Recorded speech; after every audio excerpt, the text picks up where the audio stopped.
জি 24 ঘন্টায় আমি সব্যসাচী আপনাদের সঙ্গে। আর আজকে যে বিষয়টা নিয়ে আমরা কথা বলবো, আলোচনা করব, জানার চেষ্টা করব, তা গত কয়েকদিন ধরে, গত কয়েক মাস ধরেই উদ্বেগ বাড়াচ্ছে। কারণ সুনিতা উইলিয়ামসকে নিয়ে, সুনিতা উইলিয়ামস, কল্পনা চাওলা, এই দুটো নাম তো যথেষ্ট উজ্জ্বল আন্তর্জাতিক মহলে, এবং তাদের ভারতের যে কানেকশন, ভারতীয় বংশোদ্ভূত হিসেবে কল্পনা চাওলাকে আমরা হারিয়েছি, কিন্তু সুনিতা উইলিয়ামস, তাকে ঘিরেও এখন উদ্বেগ। সম্প্রতি সুনিতা উইলিয়ামসের একটা ছবি সামনে এসেছে, সেই ছবি আমাদের আরও উদ্বেগের মধ্যে রেখে দিয়েছে। সেই ছবি আমি দেখাতেও বলবো। যে ছবি আপনারা দেখছেন, হাড় জিরজিরে চেহারা, এই চেহারা দেখে আঁতকে উঠেছে গোটা বিশ্বের। এবং এই ছবি দেখাচ্ছি, এটা পুরনো ছবি, এটা কয়েকদিন আগেকার ছবি, কয়েক মাসের আগেকার ছবি। দুটো ছবির মধ্যে যে পার্থক্য, এবং তাতেই বোঝা যায় যে কোন জায়গায় এসে পৌঁছেছেন সুনিতা উইলিয়ামস এই গত 5 মাসে। 8 দিনের অভিযান ছিল, কিন্তু সেই 8 দিনের অভিযানের পর সেটা এখন 5 মাস কেটে গিয়েছে। এবং সেই 5 মাসের পর সুনিতা উইলিয়ামসের ফিরতে ফিরতে হয়তো ফেব্রুয়ারি হয়ে যাবে। কারণ যে বোয়িং স্টারলাইনার করে সুনিতা উইলিয়ামস মহাকাশে পাড়ি দিয়েছিলেন, সেই স্টারলাইনার বিকল হয়ে গিয়েছিল। সেই স্টারলাইনার যখন ফেরানো হলো, নাসার তরফে কোনো রিস্ক নেওয়া হয়নি। কারণ যে ডক করতে গিয়ে, মানে স্পেস স্টেশনে থামবে স্টারলাইনার, সেখান থেকে মহাকাশচারীরা স্পেস স্টেশনে যাবেন, এই ডকিং সিস্টেম, এই ডক করতে গিয়ে যদি তার এত গড়বড় হয়, পৃথিবীতে ফেরার সময় গড়বড় হবে কি না তার কোনো গ্যারান্টি নেই। সে কারণে সুনিতা উইলিয়ামস এবং তার আর এক সঙ্গী, তাকে সেখানে রেখে আসতে হয়েছে। স্টারলাইনার ফিরে গেছে তার মতন। এটা একটা ইতিহাস গড়ে ফেলেছে বোয়িংয়ের স্টারলাইনার। এই প্রথম কোনো মহাকাশ যান মহাকাশে পাড়ি দিয়েছে, কিন্তু মহাকাশে পাড়ি দেওয়ার পর আবার মহাকাশচারীদের ছাড়াই তাকে ফিরতে হয়েছে। সেই জায়গায় দাঁড়িয়ে কিন্তু এটা একটা ইতিহাস বলা চলে, এবং সেই ইতিহাস স্টারলাইনার হয়তো করে ফেলেছে, কিন্তু আটকে রয়েছেন মহাকাশে সুনিতা উইলিয়ামস। আমাদের সঙ্গে যারা রয়েছেন একটু আপনাদের সঙ্গে আলাপ করিয়ে দেবো। আমাদের সঙ্গে রয়েছেন ডিরেক্টর, ইন্ডিয়ান সেন্টার স্পেস ফিজিক্সের সন্দীপ চক্রবর্তী। আমাদের সঙ্গে রয়েছেন চিকিৎসক অপ্রতিম চট্টোপাধ্যায়, মণিপাল হসপিটালের নিউরো হেড। এবং আমি ডক্টর চট্টোপাধ্যায়ের কাছেও আসবো, কারণ যেভাবে, যে পরিস্থিতিতে যে ছবি আমরা দেখেছি, সেই ছবিটা কিন্তু যথেষ্টই উদ্বেগের। তবে শুরুতে আমি একটু সন্দীপবাবুর কাছে আসবো। ঠিক কি অবস্থা এখন সুনিতা উইলিয়ামস রয়েছে, আমাদের কাছে কি আপডেট আছে, শেষ আপডেট একটু আমি সন্দীপবাবুর কাছ থেকে শুরুতেই জানতে চাইব। সন্দীপবাবু, দেখুন, সুনিতা উইলিয়ামসের ফেব্রুয়ারি মাসে 2025-এ ফিরে আসার জন্য ডেটটাকে, মানে আপাতত যা শিডিউল আছে তাতে ফেব্রুয়ারি 2025-এ ওনার ফিরে আসার কথা। তার কারণ হচ্ছে যে স্পেসএক্স এর যে, আপনি জানেন যে ক্রিউ 9 রিসেন্টলি মাত্র গেছে ইন্টারন্যাশনাল স্পেস স্টেশনে, এবং সেখানে আরো যে এরা আছে, অ্যাস্ট্রোনটরা আছে, তাদেরকে নিয়ে, সুনিতা উইলিয়ামসের নিয়ে মিনিমাম এক্সপেরিমেন্ট যা যা করানোর জন্য পাঠানো হয়েছিল সেগুলো সমস্ত করে দিয়ে ফেব্রুয়ারি মাসে শেষ অবধি ওনাকে আসতে হবে। অর্থাৎ কিনা এখনো প্রায় অন্তত পক্ষে 4 মাস মতো, 3.5 মাস 4 মাস মতো ওনাকে মহাকাশে থাকতে হবে। কাজে এটাই হচ্ছে আপাতত সিচুয়েশন। নাসা বলছে যে ওনাদের স্বাস্থ্য একদম ঠিক আছে, ওনাদের শরীর ঠিক আছে, যেটুকু ক্যালোরি নেয়ার কথা 4000 ক্যালোরি পার ডে নিচ্ছেন। কিন্তু যেটা প্রবলেম হচ্ছে যে সুনিতা উইলিয়ামসকে প্রায় 2-2.5 ঘন্টা ধরে যে এক্সারসাইজ করার কথা, এই যে আরো ক্যালোরি টেক আপের জন্য, সেটা অবশ্যই কিছু ঘাটতি হচ্ছে, সেই জন্য ওনার শরীরও আস্তে আস্তে। আচ্ছা, আমি সন্দীপবাবু আপনার কাছে আবারও আসবো। আমি একটু ডক্টর চট্টোপাধ্যায়ের কাছে। Doctor Chattopadhyay, senior consultant neurologist and zonal chief of stroke, Manipal হসপিটালের। আমি ডক্টর চট্টোপাধ্যায়ের কাছে যে বিষয়টা জানতে, ডক্টর চট্টোপাধ্যায়, যে ছবি আমরা দেখাচ্ছি, দৃশ্যত আমরা সাধারণ মানুষ দৃশ্যত যেটা দেখছি, তাতে একজন 63 কেজি ওজনের মহিলা মহাকাশে গেছেন, এবং 5 মাসে তার চেহারা কি পরিমাণ ভেঙে গিয়েছে সেটা দেখতে পাচ্ছি আমরা। এবং সন্দীপবাবু যেটা বলছিলেন যে হাড় ঠিক রাখতে যে এক্সারসাইজ, সেটাও ঠিকমতো করা হচ্ছে কিনা তা নিয়েও প্রশ্ন উঠেছে। একটু কি কি সমস্যা হতে পারে, মানে আমরা এই মহাকর্ষ বলে সাধারণভাবে পৃথিবীতে যারা রয়েছি আর সেখানে যারা রয়েছেন তাদের ক্ষেত্রে, এই দুটোর মধ্যে পার্থক্য কি হতে পারে?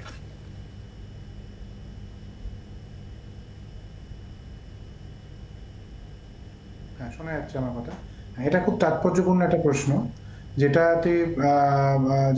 হয়, একটা হচ্ছে স্পেস ফ্লাইট অস্টিওপেনিয়া বলে একটা কথা হয়। যে আমাদের এই যে মাধ্যাকর্ষণ শক্তি আর কি, গ্র্যাভিটেশনাল ফোর্স, এইটা যখন আমাদের চেঞ্জ হয় এই এনভায়রনমেন্টটা, এবং উইথ টাইম ডিউরেশন আমাদের শরীরের প্রায় প্রত্যেকটা অঙ্গ, স্টার্টিং ফ্রম ব্রেন হেলথ থেকে স্টার্ট করে, মাইন্ড হেলথ থেকে স্টার্ট করে, বোন, ইমিউনিটি, ব্লাড, প্রত্যেকটা স্তরে এর এফেক্ট পৌঁছায়। তো এই যে ওয়েট লস, তা এই একটা শরীরের যে গ্র্যাভিটেশনাল ফোর্স থেকে দীর্ঘদিন ধরে সেই চেঞ্জের জন্য বোনের ডেনসিটি কমে যাওয়া এবং মাংসপেশির যে আয়তন সেটা হ্রাস পাওয়া, এই দুটোই কিন্তু একটা লং টার্ম স্পেস ফ্লাইটের একটা কনসিকুয়েন্স হতে পারে। তার জন্য যেরকম নির্দিষ্ট পরিমাণ ক্যালোরি এবং এক্সারসাইজের কথা বলা হয়েছে, সেইগুলো ভীষণভাবে জরুরি হয়। কিন্তু তা সত্ত্বেও দেখা যায় যে because of the prolonged loss of this normal, যেটা আমাদের আর্থে যে গ্র্যাভিটেশনাল ফোর্স থাকে, সেইগুলোর জন্য এই অস্টিওপেনিয়া, বোনের লস হওয়া, মাংসপেশির ডেন্সিটি কমা, এবং এমনকি ইমিউন সিস্টেমের মধ্যেও অনেক চেঞ্জেস হয়। শুধু তাই না, ফ্লুইড শিফট হয়, মানে আমাদের যেরকম ধরুন গ্র্যাভিটির জন্য ফ্লুইডটা যেই দিকে নিচের দিকে গ্র্যাভিটেট করার চেষ্টা করে, এখানে অনেক সময় অপোজিট দিকে ব্রেনের মধ্যে ফ্লুইড জমা স্টার্ট হতে পারে। এবং দেখা গেছে এটাও সময় নির্ভরশীল। দেখা গেছে যে 3 থেকে 6 মাস অতিক্রান্ত হলে যে ব্রেনের মধ্যে যে ভেন্ট্রিকলস গুলো সেগুলো ফুলতে শুরু করে। কিছু ক্ষেত্রে এগুলো অনেক সময় ইরিভার্সিবল ড্যামেজ করারও ক্ষমতা রাখে। প্লাস রক্তের মধ্যে এগুলোর গাঢ়তা বাড়িয়ে থ্রম্বোসিস করার একটা প্রবণতা থাকে। অতএব বাইরে থেকে যেমন ওয়েট লস, বোন লস, এগুলো যেমন একটা ব্যাপার, পেশেন্টের কন্টিনিউয়াস ব্যালেন্সের ডিস্টারবেন্স হওয়া, ফ্লুইড শিফট হওয়া, ব্রেনের মধ্যে জল জমা, এইগুলোর একটা কন্টিনিউয়াস একটা মানে ক্ষতি হতে থাকতে পারে। অবশ্যই না বলে নয় যে সাইকোলজিক্যাল ইম্প্যাক্ট, এই যে প্রলংড আইসোলেশন, প্রলং কনফাইনমেন্ট, একটা স্লিপ ডিপ্রাইভেশন, সার্কাডিয়ান ডিসরাপশন, মানে আমাদের যে স্লিপ ওয়েক সাইকেল, কোন সময় ঘুমোবো, আমাদের শরীরের যে বায়োলজিক্যাল ক্লক, সেটা অনেক ক্ষেত্রে হ্যাম্পার্ড হয়, এবং এইগুলো একটা প্রলং সাইকোলজিক্যাল এফেক্ট কিন্তু লিড করে। আচ্ছা, আমি আসবো ডক্টর চট্টোপাধ্যায়ের কাছে এবং সন্দীপবাবুর কাছে আবার আসবো। তবে একটু যারা সাধারণ দর্শক যারা দেখছেন, আমি একটু তাদের জন্য একটা প্রতিবেদন আপনাদের দেখাবো, যেখানে একটু বুঝে নেওয়ার চেষ্টা করবো, যেখানে তিনি রয়েছেন ইন্টারন্যাশনাল স্পেস স্টেশন, সেটা সম্পর্কে একটু জানবো, আর ঠিক কী সমস্যা হয়েছিল, কেন আটকে রয়েছেন সুনিতা উইলিয়ামস।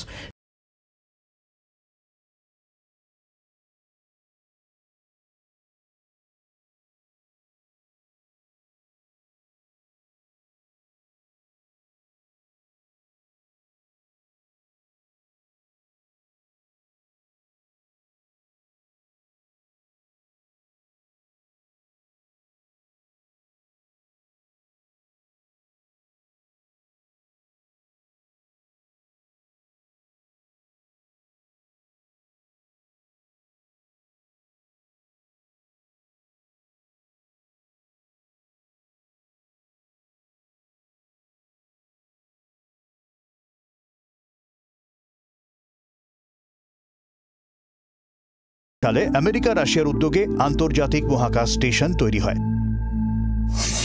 পৃথিবী থেকে 400 কিলোমিটার উপরে ভেসে থাকে আইএসএস। এই আন্তর্জাতিক স্পেস স্টেশনে পরে সংযুক্ত হয় জাপানি জ্যাক্সা, কানাডিয়ান স্পেস এজেন্সি বা ইউরোপিয়ান স্পেস এজেন্সিও। সাধারণভাবে 6 মাস করে মহাকাশচারীরা আইএসএস এ থাকেন। কিন্তু তাহলে এই কদিনেই সুনিতাকে নিয়ে এত চর্চা কেন? মহাকাশে এখনো পর্যন্ত মোট 322 দিন থেকেছেন সুনিতা। মহিলাদের মধ্যে সবচেয়ে বেশি স্পেস ওয়াক সুনিতার 7 বার। মহিলা মহাকাশচারীদের মধ্যে তিনি প্রথম যিনি এভাবে কোনো মহাকাশযান পরীক্ষা করলেন, কিন্তু বিপত্তি তারপরে।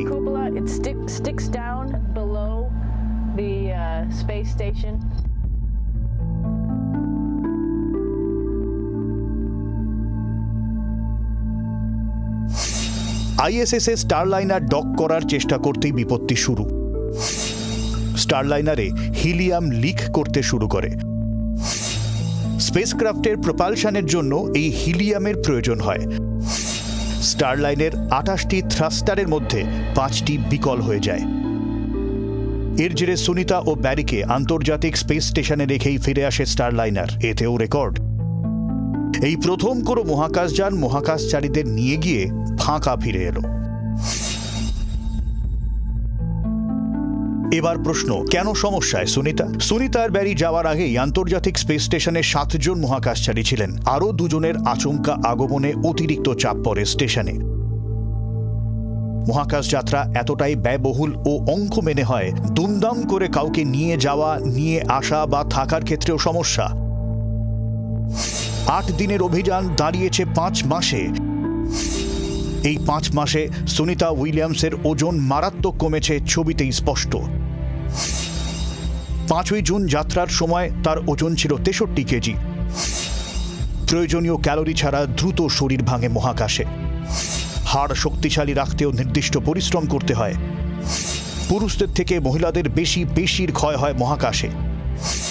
পেশি ও হাড়ের ঘনত্ব দ্রুত হ্রাস পেতে থাকে, কমতে থাকে লাল রক্তকণিকার পরিমাণ। এই অবস্থায় ভরসা এলন মাস্কের স্পেস এক্স।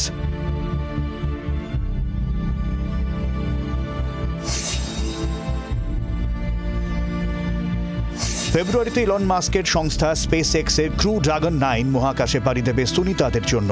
স্টারলাইনার আর স্পেস এক্সের স্পেস স্যুট আলাদা, ফলে আলাদা স্পেস স্যুট বানাতে হচ্ছে সুনিতাদের জন্য। 4টি আসন রেখে 2 জন মহাকাশযাত্রী যাবেন বাকি 2 জনকে আনতে। ততদিন পর্যন্ত কেমন থাকবেন সুনিতা, সেটাই ভাবাচ্ছে সকলকে। ব্যুরো রিপোর্ট, জি 24 ঘন্টা। আমি একটু সন্দীপবাবুর কাছে আরেকটু সহজভাবে বুঝে নিতে চাইবো। সন্দীপবাবু, এই যে ইন্টারন্যাশনাল স্পেস স্টেশন, সেখানে কয়েকজন আগে থেকেই ছিলেন, তারপরে আচমকা 2 জন গিয়ে এত দিন ধরে যাত্রা, কতটা সমস্যার মধ্যে পড়তে হয় স্পেস স্টেশনে যারা সেই সময় থাকছেন তারা? মানে এটা তো মানে বাড়ির কাছে বিষয় নয় যে যতটুকু দরকার আমি আনিয়ে নিচ্ছি, প্রত্যেকটা যথেষ্ট ব্যয়বহুল এবং খরচ সাপেক্ষ। একটু যদি সাধারণভাবে সহজভাবে বুঝিয়ে দেয়। দেখুন, যখন সুনিতা উইলিয়ামসরা গেলেন, বুচ উইলমোর এবং Sunita Williams, naturally international space station was ready to receive them. এবং স্পেস স্টেশনে 7 জন 8 জন থাকাটা খুব একটা অ্যাবনর্মাল কিছু না, এবং খাবার দাবারের প্রবলেমটা কোনো ব্যাপারই নেই। এটা খুব একটা প্রবলেম যেটা হলো যে এই যে হিলিয়াম লিকের কথা বললেন, কিংবা সবচেয়ে বড় প্রবলেম হচ্ছে থ্রাস্টারদের প্রবলেম, এবং তারপর থেকে যে কন্টিনিউয়াসলি সেই থ্রাস্টারগুলোকে কারেক্ট করার চেষ্টা, বা একটা বাড়িতে ফিরতে পারবে কি পারবে না, এই যে এই স্ট্রেসটা তো সবাইকে শেয়ার করে নিতে হচ্ছে। দ্বিতীয় কথা, একগাদা প্রবলেম ছিল, যে প্রবলেমগুলো স্পেস ওয়াক করে সুনিতা উইলিয়ামসের করার কথা ছিল, সেখানেও দেখা গেল স্পেস শুটে লিক হচ্ছে। সেই স্পেস শুটও কিন্তু ইউজফুল হলো না বলে সুনিতা উইলিয়ামস স্পেস ওয়াকের কাজও করতে পারলেন না। ফলে এই যে একটা স্ট্রেসফুল সিচুয়েশন, যে এমনিতেই একে একে প্রবলেম বাড়ছে, তারপরে যে প্রজেক্টগুলো করার কথা ছিল সেগুলো হচ্ছে না, আমার মনে হয় সেটা অনেক বেশি এফেক্ট করেছে ওনাদের ওপরে।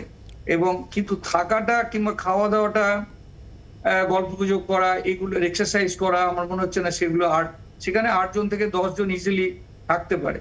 এবং স্পেস স্টেশন অনেক বড়, আপনি জানেন যে স্পেস স্টেশনটা, ইন্টারন্যাশনাল স্পেস স্টেশন প্রায় ফুটবল ফিল্ডের মতো, এবং ফুটবল ফিল্ডের মতো বড়, যদিও সোলার সেল টেল সব যোগ করে, কিন্তু বিশাল সাইজের। ফলে এখানে 7-8 জনেরটা প্রবলেম হচ্ছে এই স্ট্রেসটা, এভরিডে আনসার্টেনটি, এবং কবে ফিরছে, এই আসছে নেক্সট উইক, এই কাণ্ড কারখানা হতে গিয়ে প্রবলেমটা আরো বেশি বেড়েছে। সবচেয়ে বড় প্রবলেম আপনি যেটা বললেন যে স্পেস স্যুট, এমনকি এই যে ক্রু 9 ফিরে এল, তাও দেখা গেল যে তার আগে যে টেস্টগুলো করা হয়েছিল প্রত্যেকটা থ্রাস্টার ঠিকমতো কাজ করা সত্ত্বেও নাসা কিন্তু রিস্ক নেয়নি যে এই ক্রু 9 নিয়ে তার উপর চাপায়নি। এদিকে ওই পোর্টটাকে ফাঁকা করতে হতো, যে পোর্টে ক্রু 9 আটকে বসে আছে, সেই ডকিং করে বসে আছে, সেই পোর্টটাকে যদি সে ফাঁকা না করে, তাহলে কিন্তু এলন মাস্কের যে ক্রু 9 যেটা মানে স্টারলাইনার যদি সেটাকে ফাঁকা না করে, তাহলে ক্রু 9 গিয়ে সেখানে বসতে পারেন। ফলে ন্যাচারালি স্টারলাইনারটাকে আগে থেকে নিয়ে আসতে হলো, ফেরত আনতে হলো, তারপরে ডিলে হলো, কয়েক সপ্তাহ আবার ডিলে হলো এলন মাস্কের জন্য। সেই প্রবলেমটা সলভ করে তারপরে ক্রু 9 গিয়ে উপস্থিত হলো, কিন্তু গিয়ে তো ফিরতে পারেন, তাদের কিছু প্রজেক্ট আছে। ফলে ন্যাচারালি ওরা টাইম মতোই ফিরবে। তবে এটা আপনি যেটা বলছেন, যেটা ডিসকাশনে চলছে, যে তাদের হেলথ সিচুয়েশনটা নাসা কিন্তু হেলথ নিয়ে অত চিন্তিত না। নাসা, আপনাকে একটা জিনিস বলতে হবে, ডক্টর চট্টোপাধ্যায় বললেন যে এই যে রিজেনারেশন অফ যে বোন সেলস, সেটা কিন্তু আমাদের বাচ্চা বয়স থেকে বারবার হচ্ছে। এই যে আস্তে আস্তে ছোট বাচ্চা থেকে আমরা বড় হচ্ছি, আমাদের হাড় তো আর তারপর ঝুড়ি তারপর ক্যালসিয়াম ডিপোজিট করে করে তো হাড় বড় হচ্ছে না। মানে অ্যাকচুয়ালি বারবার করে এই বোনটা রিজেনারেটেড হচ্ছে এবং তার ক্যালসিয়াম, ফসফরাস আর তারপর টিস্যুগুলো আস্তে আস্তে সাইজ পাল্টে যাচ্ছে আমাদের দেহের সাইজের সঙ্গে সঙ্গে, এক্সারসাইজের সঙ্গে সঙ্গে, ফলে হাড়কেও সেইভাবে অ্যাডজাস্টেড হয়ে বড় হতে হচ্ছে। সবচেয়ে বড় প্রবলেম হলো মহাকাশে, যেখানে মাধ্যাকর্ষণ শক্তি যেহেতু নেই, মানে ভর আছে কিন্তু ভার নেই। ভার নেই মানে মনে করুন, উদাহরণ দিচ্ছি যে আমরা যেখানে একটা শক্ত চেয়ারে বসে কথাবার্তা বলছি, তার কারণ আমরা একটা রিয়াকশন পাচ্ছি চেয়ার থেকে। সুনিতা উইলিয়ামসরা কিন্তু সেই লাক্সারিটাও নেই, অর্থাৎ কিনা সে জলের তৈরি চেয়ারেও বসতে পারে কিংবা স্টিলের তৈরি চেয়ারেও বসতে পারে, নিচ থেকে কোনো রিয়াকশন পাবে। অর্থাৎ এই যে একটা ভারহীন একটা অবস্থা, ভার শূন্য অবস্থাতে থাকা এবং আগে থেকে মেন্টালি না প্রিপেয়ার্ড হয়ে গিয়ে থাকা, সেইটা আমার মনে হয় একটা স্ট্রেস তো অবশ্যই বিল্ড আপ করেছে। প্রায় অন্তত 15 থেকে 20 কিলোগ্রাম উনি হয়তো মানে লসও করে থাকতে পারে, যদি নাসা সেগুলো পাবলিক করছে না। আপনাকে আরেকটা মনে করিয়ে দিতে পারি যে আরেকটা স্ট্রেস তৈরি হয়েছে, যে এই যে গত মাসে 3 জন ফিরে এলেন ওখান থেকে 2-8-এ, তাদেরকে কিন্তু নামিয়ে স্ট্রেট হসপিটালে নিয়ে যাওয়া হয়েছে। আমি এই জায়গাটাই সত্যিও জানতে চাইবো, এই যে তাদেরকে নামিয়ে যখন হাসপাতালে ভর্তি করতে হলো, এখানেও কিন্তু একটা জল্পনা শুরু হলো যে কি অবস্থায় তার মানে রয়েছেন তারা, কি পরিস্থিতি তৈরি হয়েছে তারা। এবং তার মধ্যে একজন তো বলছেন যে দীর্ঘদিন তাকে মানে এখনো পর্যন্ত মানে শক্ত চেয়ারে বসার মতন পরিস্থিতি তার তৈরি হয়নি। এক্স্যাক্টলি, সেটা না হয় ফিরে আসার পরে, সুনিতা উইলিয়ামস ফিরে এলে অবশ্যই সে ট্রেনিং দিয়ে সেই সিচুয়েশনে নিয়ে যাওয়া হবে, কিন্তু সেটা হয়তো মাঝখানে লেগে যেতে পারে। কিন্তু পয়েন্ট হচ্ছে যে ভারসাম্য, যারা ফিরে এসছে, এবার অনেক সময় কি হয়, আপনাদের মনে রাখতে হবে যে একটা টয়লেট, ওখানকার টয়লেট খুব প্রবলেম দিচ্ছে বহুকাল থেকে। 1998, আপনি জানেন যে এটা প্রায় 27 বছরের পুরনো একটা ইন্টারন্যাশনাল স্পেস স্টেশন। সেই টয়লেট গুলোকেও কিন্তু সুনিতা উইলিয়ামসের গিয়ে রিপেয়ার করতে হয়েছে, অর্থাৎ সঙ্গে নিয়ে যেতে হয়েছে। ফলে সেখানে একটা আনহাইজিনিক সিচুয়েশন তৈরি হচ্ছিল। এবার যারা যারা হসপিটালাইজ হচ্ছে, নাসা কিন্তু মুখ খুলছে না যে এক্স্যাক্টলি কোন কারণে তাদেরকে ইমার্জেন্সি হসপিটালে নিয়ে যাওয়া হলো এবং বাকিদের ছেড়ে দেওয়া হলো, একজনকে ছাড়া হলো না। ফলে কিছু তো একটা প্রবলেম যাচ্ছে, যেটা নাসা ওপেনলি বলছে না হয়তো, কিন্তু তবে সেটা মানে প্রাণের সংশয় আছে বলে মনে হয়। হ্যাঁ, আমি এই জায়গা থেকে একটু ডক্টর চট্টোপাধ্যায়ের কাছে, ডক্টর চট্টোপাধ্যায়, এমনিতেই আমি একটা বিরতির সময় হয়েছে, বিরতির পরে আপনার কাছে যে প্রশ্নটা রাখছি, প্রশ্নের উত্তর খুঁজবো। এমনিতেই আমরা এখানে বলি যে মহিলাদের হাড়ের ক্ষয় একটু বেশি হয়, হাড়ের সমস্যা একটু বেশি হয়। সেই জায়গায় দাঁড়িয়ে সুনিতা উইলিয়ামসকে ওই জায়গায় ওই পরিবেশের সঙ্গে যখন লড়াই করতে হচ্ছে, উইলমোরের থেকে তো উইলিয়ামসের সিচুয়েশনটা আরেকটু কঠিন বলে মনে হয় না কি? মহিলার শারীরিক গঠন, শারীরবৃত্তীয় প্রক্রিয়া যা আছে, সেই তুলনায় যদি আমি চিন্তা করি, আমি এই উত্তর নিয়ে ফিরবো একটা বিরতির পর। প্লিজ সঙ্গে থাকুন।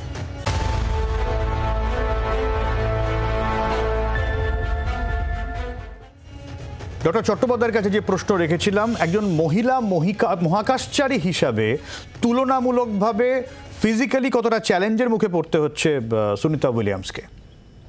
হ্যাঁ, তো মহিলা আর পুরুষদের মধ্যে উভয়ের মধ্যে এই বোন ডেন্সিটি লস বা মাসেল মাস লস বা সো কল্ড জয়েন্টের মধ্যে যে ফ্লুইডের যে প্রেশার বা কার্টিলেজের ওপর যে ইম্প্যাক্ট এবং জয়েন্টের যে ইনজুরি, এই সবকটা জিনিসই সময় ভিত্তিক পরিবর্তন দেখা গেছে বিভিন্ন রিসার্চ স্টাডিতে ইন স্পেস। এবং দেখা গেছে যে এদের যে প্রথম দিকটা, মানে প্রথম 2 সপ্তাহ থেকে 1 মাসের মধ্যে যে হিউজ ডিফারেন্স বিটুইন সেক্স, মানে মেল অ্যান্ড ফিমেল সেক্সের মধ্যে যে হিউজ ডিফারেন্স হয় তা কিন্তু নয়। কিন্তু যত সময় যাচ্ছে, মানে যত আপনি ইন স্পেস ডিউরেশনটা বাড়াবেন, তত বেশি কিন্তু মহিলাদের দেখা গেছে যে বোন লসের পরিমাণটা পুরুষদের থেকে কিন্তু বেশি হয়। তার জন্য কিছু কিছু হাইপোথিসিসে বিভিন্ন হরমোনাল ফ্যাক্টরসকে দায়ী করা হয়েছে। অবভিয়াসলি বোন হোমিওস্ট্যাসিস এবং এই যে হরমোনাল যে ফ্যাক্টরসগুলো, সেগুলোও কিন্তু পুরুষ এবং মহিলার ক্ষেত্রে একটুখানি উইথ টাইম ডিউরেশন স্পেসে কিন্তু ডিফার করে। এবং তাই জন্য যত টাইম উনি স্পেসে থাকবেন, চ্যালেঞ্জটা কিন্তু আরও বেশি বাড়বে with regard to this bone and muscle homeo. Homeostasis. শুধু তাই নয়, প্রেশার ডিফারেন্সের জন্য যেমন বলছিল যে there is lack of reaction force in space, তো এই সব কিছুর জন্য কি হবে যে দ্য ফ্লুইড যেমন সারা শরীরের মধ্যে একটা শিফট হচ্ছে, তেমনি জয়েন্ট ফ্লুইডের ওপরও একটা ইম্প্যাক্ট পড়ে এবং জয়েন্ট ইনজুরির চান্সও একটা বাড়ার সম্ভাবনা থাকে। অবশ্যই তাহলে চ্যালেঞ্জটা সময়ের সাথে সাথে উইমেনদের একটু বেশি। তার মানে তো সন্দীপবাবু, সুনিতা উইলিয়ামসকে যতই নাসার তরফ থেকে আশ্বস্ত করা হোক যে তিনি ঠিক আছেন, এবং সুনিতা উইলিয়ামসও নিজে বলেছেন যে তিনি এনজয় করছেন এই স্পেসে এভাবে থাকাটাকে, কোথাও গিয়ে একটা আশঙ্কা তো থেকেই যাচ্ছে। না দেখুন, আমি একটা জাস্ট অ্যাড করছি যে আজকেই সুনিতা উইলিয়ামস একটা খুব ভালো এক্সপেরিমেন্ট করেছেন ওখানে বসে, এবং যেটা অ্যাকচুয়ালি ইউনিক, যে আইস ক্রিস্টাল কি করে ফর্ম করে মাইক্রোগ্র্যাভিটিতে, এবং এটাই প্রমাণ করছে যে she is physically fit, mentally fit, এবং ক্রিয়েটিভ, তার ক্রিয়েটিভ নেচার এখনো কাজ করছে। এবং this is the first time যে আপনি আইস ক্রিস্টালকে একদম থিন আইসে -95°C আপনি ফর্ম করতে দেখছেন, এবং দ্য পোলারাইজেশন নিচ্ছেন ইত্যাদি। ফলে আমার মনে হয় যে এই ফিজিক্যালি ওনাকে দেখতে মনে হলেও আমার মনে হয় না যে উনি মেন্টালি ওনার কোনো প্রবলেম হচ্ছে। একটা জিনিস আমি শুধু অ্যাড করতে চাই, আগে ডক্টর কথা পরে, যে এমনিতেই পুরুষদের মাসলের পরিমাণ অনেক বেশি, শক্তপোক্ত এবং মাসলের পরিমাণটাই বেশি, এবং মহিলাদের মাসল সাধারণত কম হয়। ফলে ন্যাচারালি যদি ডিকে সেম রেটও থাকে, আবার কোনো কোনো স্টাডিতে বলা হচ্ছে স্যারকোপেনিয়া বলে, আমার ধারণা কোন একটা নাসা স্টাডি করেছিল, যে পুরুষদের কেসে কিন্তু লস অনেক তাড়াতাড়িও হতে পারে, কিন্তু যেহেতু মহিলাদের পেশি প্রথম থেকেই অল্প, সেই জন্য ওখানে লস যদি সেম রেটেও হয়, সেই জন্য ওনাদেরকে অনেক বেশি ফ্রেল মনে করার চান্স আছে। কাজে আমার মনে হয় সেই সেন্সে বিচার করলে সুনিতা উইলিয়ামসের যে আমরা দেখতে পাচ্ছি যে উইক একটা দেখতে মনে হচ্ছে, গাল বসে গেছে। আচ্ছা, আমার আর একটা বিরতির সময় হয়ে গেছে, আমি আবারও আসবো, আরো প্রচুর তথ্য জানার আছে একটা বিরতির পর, প্লিজ সঙ্গে থাকুন।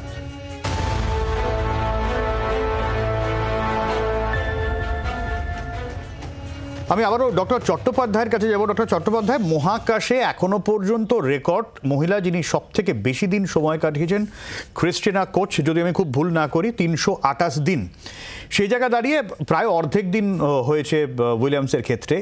কিন্তু যে ছবি আমরা দেখছি, আমরা সাধারণ মানুষ হিসেবে তো দেখবো, একজন মানুষ তিনি 5 মাস আগে উড়ে গেলেন যে তার চেহারা ছিল, তারপরে যদি তার চেহারা এই ভেঙে যায়, ফলে খুব স্বাভাবিকভাবেই সাধারণ মানুষের মধ্যে সে একটা উদ্বেগ থেকেই যায় যে তার এই রকম হারে যদি চেহারা ভাঙে, ফিরতে ফিরতে তার ফেব্রুয়ারি, আর বাকি এই ডিসেম্বর জানুয়ারিতে কি পরিস্থিতি হতে পারে ভেবেই তো ভয় লাগছে।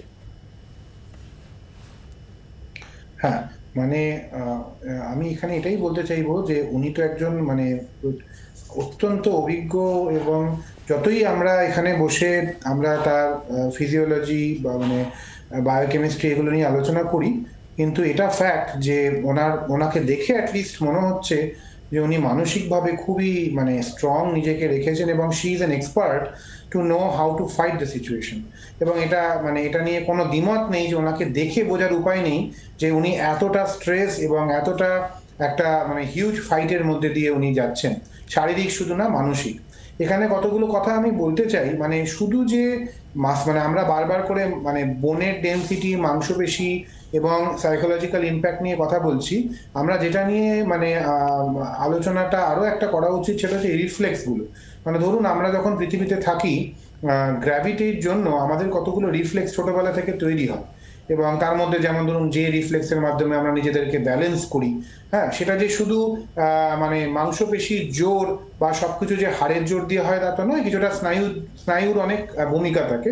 তো সেই স্নায়ু বা ব্রেন বা সেই রিফ্লেক্স গুলো কিন্তু অনেকভাবে হ্যাম্পার্ড হয় দীর্ঘকালীন এই স্পেস ফ্লাইট বা স্পেস ক্রাফটের মধ্যে থাকার জন্য। হ্যাঁ, তো এই যে আপনারা আলোচনা করছিলেন যে যারা এসছেন সঙ্গে সঙ্গে হাসপাতালে ভর্তি করা, তার মধ্যে প্রধান আর একটা কারণও হচ্ছে এই কিছু কিছু রিফ্লেক্স যেগুলো আমাদের মানে পৃথিবীতে থাকাকালীন আমাদের মধ্যে ওতপ্রোতভাবে থাকার জন্য আমরা স্বাভাবিক জীবনযাপন করি, সেগুলো এমনভাবেই অ্যাফেক্টেড হয় যে সেগুলো আবার ফিরে পেতে সময় লাগে এবং এগুলো রিহ্যাবের মধ্যে দিয়ে যেতে হয়। শুধু তাই নয়, রেডিয়েশন নিয়ে আমাদের চিন্তা করারও একটা বিষয় আছে। আমরা জানি যে আমাদের স্পেস ক্রাফট এবং আমাদের যে বিভিন্ন স্পেস স্যুট, সেগুলো অনেকভাবে আমাদের রেডিয়েশনেরও তো প্রচুর ভাগ আছেন। আমাদের বিজ্ঞানী সাহেব এটা বলতে পারবেন আরো, কিন্তু এটাও ফ্যাক্ট যে কিছু কিছু রেডিয়েশনের কণা আমাদের শরীরের বিভিন্ন অণু এবং কোষকে এমনভাবে এফেক্ট করে, যেগুলোর এফেক্ট কিন্তু একটা প্রলংড রেডিয়েশন এক্সপোজার লিড করে, এবং তার জন্য দীর্ঘমেয়াদী কিছু শারীরিক ক্ষতি হওয়ার সম্ভাবনা থাকে। তো এই সব challenges, apart from the apparent evident challenges, আমার মনে হয় সুনিতা উইলিয়ামস ফেস করছেন, এবং নিশ্চয়ই উনি এক্সপার্ট এবং এখান থেকে বেরিয়ে আসার প্রক্রিয়া থাকবে। একদমই। আমি একটু অন্য প্রসঙ্গে আসি, সন্দীপবাবুর কাছে। সন্দীপবাবু, একটা খবর খুব হইচই ফেলেছিল গোটা বিশ্ব জুড়ে। Whistleblowers accuse Boeing and NASA of hiding critical Starliner leak before launch. ভয়ঙ্কর অভিযোগ উঠেছিল এবং বোয়িংয়ের বিরুদ্ধে বিস্তর অভিযোগ উঠেছিল। পরপর প্লেন দুর্ঘটনা একেবারে গোটা বিশ্ব জুড়ে, সেখানে বোয়িংয়ের ভূমিকা তা নিয়ে প্রশ্ন উঠেছিল। এমনকি এক হুইসেল ব্লোয়ার, যিনি বোয়িংয়ের প্রাক্তন কর্মী, তারও বোয়িংয়ের বিরুদ্ধে বেশ কিছু তথ্য সামনে এনেছিলেন, এবং কিছুদিন পরে তার অস্বাভাবিক মৃত্যুর খবরও আমরা পেয়েছি। এই যে বোয়িংকে নিয়ে একটা অবিশ্বাসের আবহ ছিল, সেই বোয়িংয়ের স্টারলাইনার করে যখন সুনিতা উইলিয়ামস যাচ্ছেন, তখনও প্রশ্ন উঠেছিল এটা আদৌ ঠিকঠাক কাজ করবে তো, এবং দেখুন ঠিক তাই হলো। বিগড়লো, কিছু সমস্যা তৈরি হলো, আজকে উনি আটকে। এই বোয়িংয়ের সমস্যাটা জানা সত্ত্বেও আপনার কি মনে হয় যে কেন এই বিষয়টা হলো, এবং এখন তো ইলন মাস্কের ওপরে সেই ভরসা করতে হচ্ছে? আমি একটা কথা বলি, নাসার, আমি নিজে নাসাতে কাজ করেছি, আপনি জানেন। নাসার একটা অনেকদিন ছিলাম সেখানে। নাসার একটা যে ফিলোসফি যেটা আছে, যে সবসময় একটা করে যেন ব্যাকআপ থাকে। এখন প্রথম আপনারা জানেন যে যখন স্পেস শাটল গুলো বন্ধ করে দেওয়া হলো প্রোগ্রামটা 2011-12-তে, পরপর আমাদের দুটো স্পেস শাটল নষ্ট হয়েছে, কলম্বিয়া এবং চ্যালেঞ্জার। তারপরে নাসা স্পেস প্রোগ্রামটাকে বন্ধ করে দেয়, স্পেস শাটল। তারপরে রাশিয়ানদের উপর নির্ভর করতে হয়েছিল, যদি আমেরিকান কোন ক্রু পাঠাতে হয় $350 মিলিয়ন করে দিতে হতো পার ক্রুর জন্য।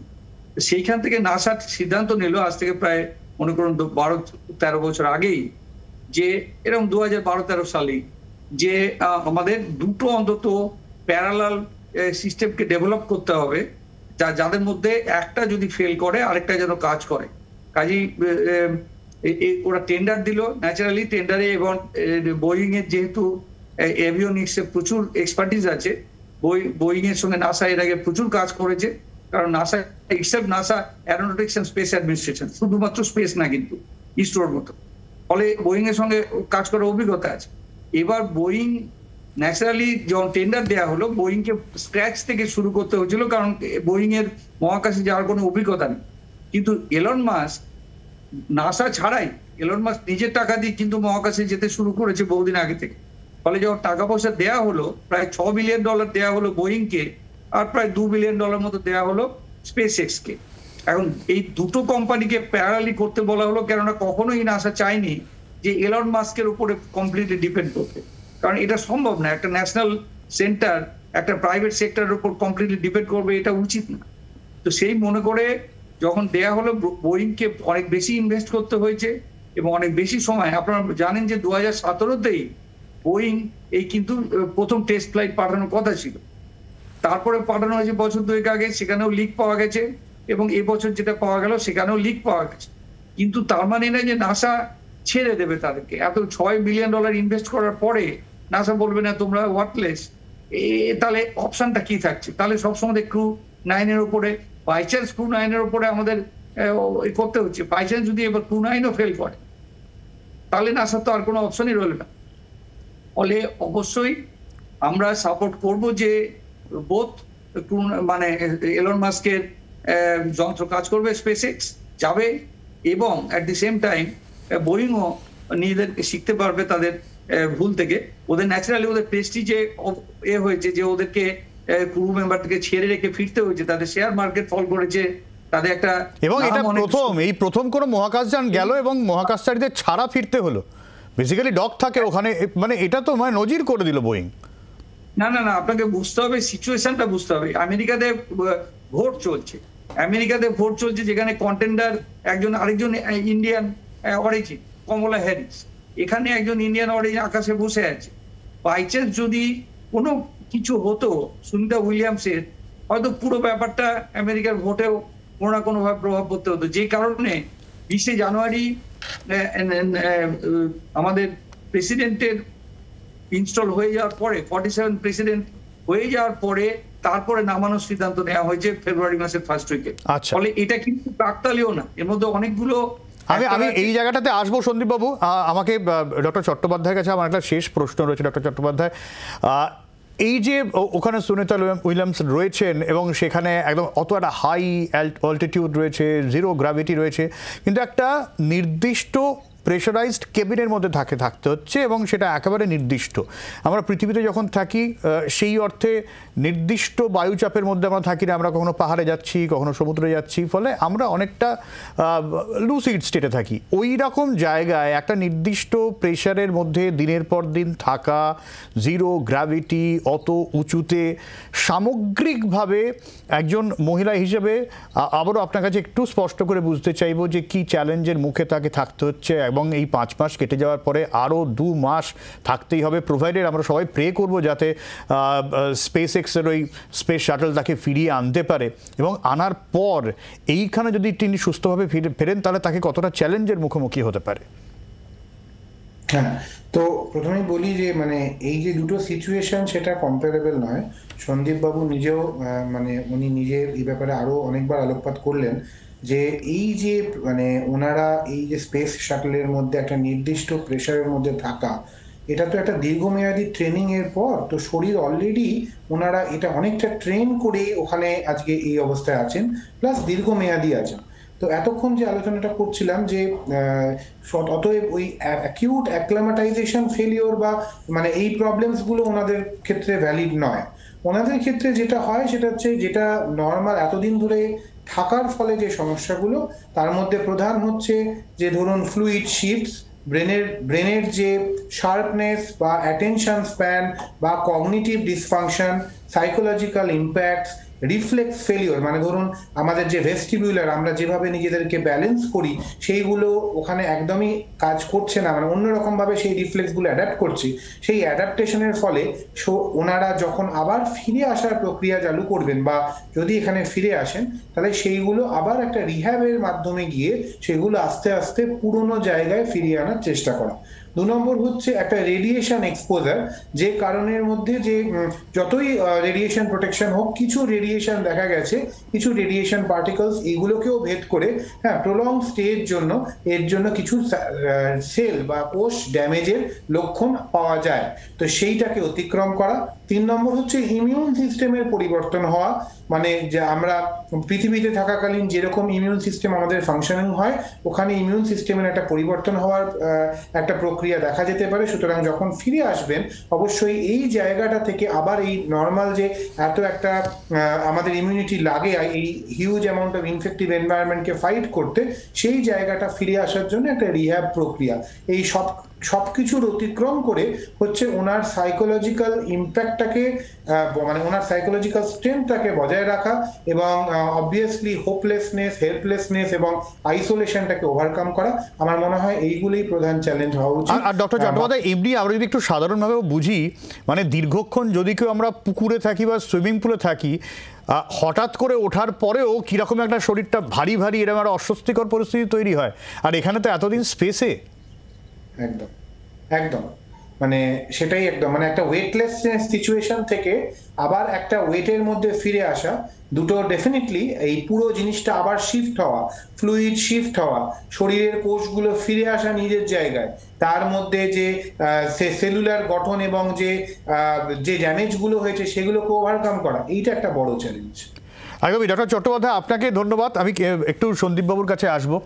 সন্দীপবাবু, আমরা যে বিষয়টা নিয়ে ভাবছি এবং উদ্বেগে রয়েছি, আমরা যে বিষয়টা নিয়ে যে সুনিতা উইলিয়ামস কেমন আছে, নাসার তরফ থেকে বারবার দাবি করা হচ্ছে যে তিনি ভালো আছেন, তিনি সুস্থ আছেন, কিন্তু এটাও তো প্রশ্ন, এটা একটা বেনজির ঘটনা। এভাবে 8 দিনের একটা মিশনে গিয়ে তারপরে এভাবে আটকে পড়া, এবং তারপর একের পর এক যেরকম ছবি, যেরকম তথ্য সামনে আসছে, যেরকম একটা কনস্পিরেসি থিওরি যে কদিন আগে আপনিও যেরকম বলছিলেন যে 3 জন ফিরলেন, তাকে হসপিটালাইজ করতে হলো, এই বিষয়গুলো কোথাও গিয়ে একটা ধোঁয়াশা, কোথাও একটা সন্দেহের উদ্রেক করছে নয় কি, যে কি হতে পারে, কেমন থাকতে পারেন, সত্যি কি যে তথ্য আমরা পাচ্ছি তা সত্যি উদ্বেগ, টেনশন কি আমরা করব না? আমি দু একটা অ্যাড করছি এবং তারপরে আপনার উত্তরটা দিচ্ছি। একটা দুটো পয়েন্ট অ্যাড করতে চাইছি যে যেটা ডাক্তারবাবু বললেন যে রেডিয়েশন যেহেতু ওখানে শিল্ডিং আছে, তা সত্ত্বেও কিন্তু সূর্য থেকে প্রচন্ড এনার্জেটিক পার্টিকেল, আপনি জানেন যে গত কয়েক মাসে বারবার করে অরোরা দেখা গেছে।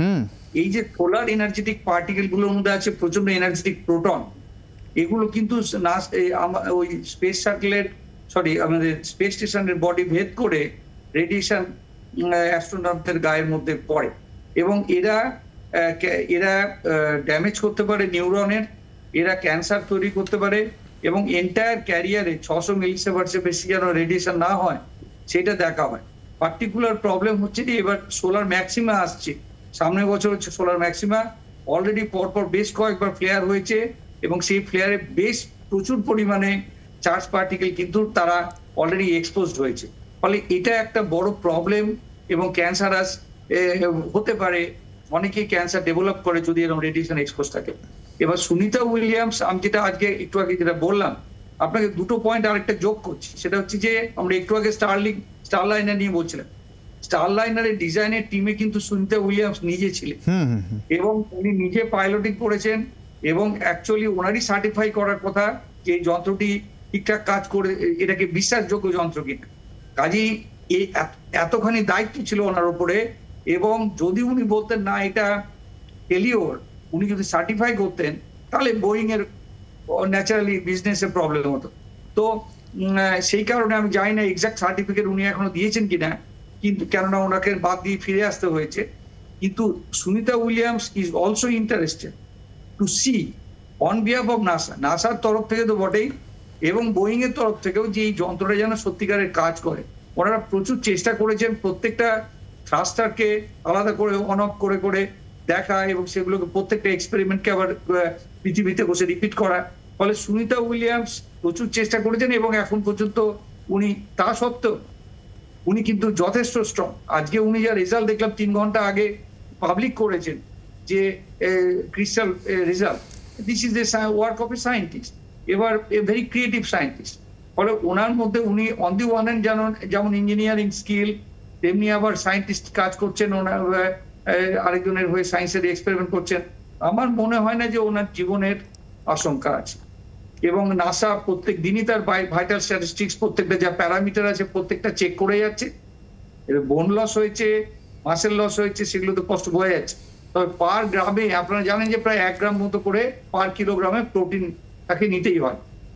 এবার সেগুলো খাবারের থ্রু দিয়ে আসতে পারে, সেগুলো আপনার এক্সারসাইজ যদি বেশি করেন তাহলে আরো বেটার প্রোটিন তারা ইনটেক করতে পারে।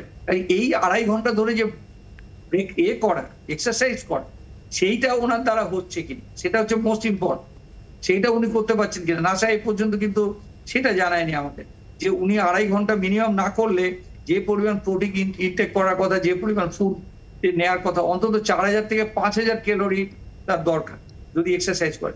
ফলে বোনটাকে যাতে রিজেনারেট করা যায় কন্টিনিউয়াসলি।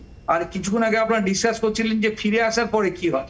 ফিরে আসার পরে ন্যাচারালি বোন লস হয় এবং একটা মোটামুটি কার্টিলেজ দিয়ে তৈরি একটি মানুষ হয়। যদি উনি এক্সারসাইজ না করেন তাহলে সলিড বোন থাকবে না, একটা কার্টিলেজ গুলো থাকবে। তো ন্যাচারালি উনাকে শুয়ে রাখতে হবে মোস্ট অফ দি টাইম। এবার ধীরে ধীরে ধীরে ধীরে ওদের যে বেড গুলো থাকে, যে বিছানাটা থাকে, সেই বিছানার অ্যাঙ্গেলটাকে আস্তে আস্তে বাড়ানো, 10 ডিগ্রি 20 ডিগ্রি 30 ডিগ্রি করে আস্তে আস্তে অ্যাঙ্গেলটা বাড়িয়ে ওনার ক্যালসিয়াম টেক ওভার যাতে আস্তে আস্তে বোনটা ফর্ম করতে শুরু করে, সেই এক্সপেরিমেন্ট গুলো করা হয় এবং এটা আজ থেকে না, গত 50 বছর থেকে করা হচ্ছে, মানে অ্যাপোলোর টাইম থেকে করা হচ্ছে। তো এই ধরনের এক্সপেরিমেন্ট নাসার আছে না এক্সপিরিয়েন্স। নাসা আমি শিওর যে সুনিতা উইলিয়ামসকে দিন 15 থেকে 1 মাসের মধ্যে বোন রিজেনারেট করে যায়। আপনারা জানেন যে হাড় কারো যদি ভেঙে যায় তাকে বলে যে 4 সপ্তাহের মধ্যে বোন আবার তৈরি হয়ে যাবে, 8 সপ্তাহ পরে বোন একদম আগের মতো হয়ে যাবে। অর্থাৎ মাঝখানে 35 দিন থেকে 60 দিনের মধ্যে বোন পুরোপুরি রিজেনারেট করে। কাজে আমি যতদূর জানি যে উনি যদি ফিরে আসেন তাহলে 6 সপ্তাহ থেকে 8 সপ্তাহের মধ্যে আবার উনি অ্যাবসলিউটলি নর্মাল মানুষের মতো বিহেভ করবেন। এই জায়গায় দাঁড়িয়ে আমার আর একটা বিরতির সময় হয়ে গেছে সন্দীপবাবু। বিরতির পরে একেবারে আমরা শেষ পর্যায়ে চলে এসেছি আলোচনার, যে বিষয়টা আপনার কাছে অবশ্যই জানা, যে ইলন মাস্ক বারবার দাবি করছেন যে খুব তাড়াতাড়ি তিনি ভিন গ্রহে পাড়ি দেবেন। একটা স্পেস ট্যুরিজমের কথা ভাবা হচ্ছে সমস্ত একদম আন্তর্জাতিক মহলে। যদি এতই জটিলতা থাকে এবং মহাকাশে গিয়ে সারভাইভ করা, সেখানে থাকা, পৃথিবীতে ফিরে আবার অ্যাডজাস্টমেন্ট, এই স্পেস ট্যুরিজম, আমি জানি না আমার বৃদ্ধ বয়সে এরকম হয়ে যাবে কিনা যে যেখানে মোটামুটি পয়সা থাকলে গিয়ে আমি একটু একটা গ্রহের ওপর থেকে নিচে নামে মাটিটা দেখে আসছি আবার ফিরে আসছি, এরকম কখনো ভবিষ্যতে সম্ভব হবে কিনা, সেটা আদৌ কতটা মানে সম্ভবপর হবে মহাকাশের স্পেস জাঙ্ক সামলে, সান ফ্লেয়ার সামলে, কতটা দ্রুত কিভাবে কোন জায়গায় আছে গোটা বিষয়টা, এইটা নিয়ে একটু জানতে চাইবো সন্দীপবাবুর কাছে একটা বিরতির পর। প্লিজ সঙ্গে থাকুন।